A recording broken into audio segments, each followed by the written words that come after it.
வணக்கம் மக்களே, நம்ம இன்றைக்கி எங்கே வந்திருக்கோன்னு பார்த்தீங்கன்னா, ராஜகிரியோட ஹைடெக் பார்க்குங்கிற ஒரு பிளாட்டுக்கு தான் வந்திருக்கிறோம். அந்த பார்க் கரெக்டாக எங்கே இருக்குதுன்னு பார்த்தீங்கன்னா, நம்ம திருநெல்வேலி நியூ பஸ் ஸ்டாண்ட்லேருந்து தருவ வழி வந்தீங்கன்னா கரெக்டாக 9 கிலோமீட்டரில் இருக்குது. Super investment plot. வீடு கட்டி இருக்கணும்னு நினைக்கிறவங்களும் இருக்கலாம், இன்வெஸ்ட் பண்ணணும்னு நினைக்கிறவங்களும் கண்டிப்பாக பண்ணலாம். பெஸ்ட்டான ஒரு பிளேஸு. பாருங்கள், வீடு உங்களுக்கு நிறைய வீடு கட்டி சேல்ஸ் பண்ணிக்கிட்டு இருக்காங்க. 27,000 25 லட்சத்துக்கு 900 800 ஸ்கொயர் ஃபீட்டில் சூப்பரான ஒரு வீடு கட்டுறாங்க. அப்புறம் பார்த்திங்கன்னா ஒரு பிளாட்டு வந்து 2.5 சென்ட் போடுறாங்க. DTC approval, full DTC approval land தான். அப்புறம் ஒரு பிளாட் என்ன ரேட் போடுறாங்க அப்படின்னு பார்த்தீங்கன்னா, உங்களுக்கு 6 4.5 லட்சம் போடுறாங்க. என்ட்ரன்ஸ்லேருந்து பேக் சைடு வரைக்கும்.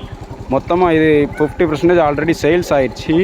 பேலன்ஸ் இருக்குது 50% தான் இருக்குது. ஆல்ரெடி பிளாட் போட்டு ரொம்ப நாள் ஆகிட்டு. ஃபுல்லாமே சோலார் எல்இடி லேம்ப் கொடுக்குறாங்க. அப்புறம் 25 ஃபீட் ரோடு, எல்லா ஸ்ட்ரீட்டுக்குமே 25 ஃபீட் தார் ரோடு கொடுத்துட்றாங்க. சூப்பராக இருக்குது. மொத்தமாக 33 ஏக்கரு. வாங்கன்னு நினைக்கிறோம். மேலே இருக்க நம்பருக்கு கான்டாக்ட் பண்ணுங்கள். முடிஞ்ச அளவுக்கு நம்ம சேனலை ஒரு லைக் அண்ட் சப்ஸ்கிரைப் பண்ணிடுங்க.